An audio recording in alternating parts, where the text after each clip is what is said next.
I've never told anyone this story. Not my family. Not my friends.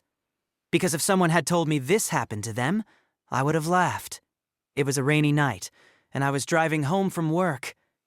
The roads were completely empty. I glanced down at the clock on my dashboard for just a second. When I looked back up, an old man was standing in the middle of the road. I slammed on the brakes so hard that my car nearly spun out of control. My heart was pounding as I stepped outside, but there was no one there. No old man, no footprints, nothing. I convinced myself I had imagined it. Then I got back into my car and froze. An old pocket watch was sitting on the passenger seat. I know for a fact it hadn't been there before. I picked it up. The hands had stopped at exactly 11:17 p.m.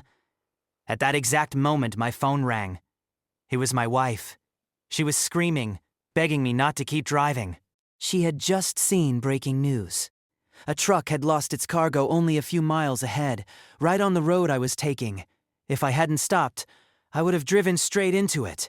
I barely slept that night. The next day, I tried turning the pocket watch in to the police, but no one claimed it. A few weeks later, I walked into a small antique shop. The owner looked at the watch and suddenly went pale. He asked me where I'd found it. After I told him everything, he disappeared into the back room and returned with an old photograph. My blood ran cold. The man in the picture was the same man I had seen standing in the road.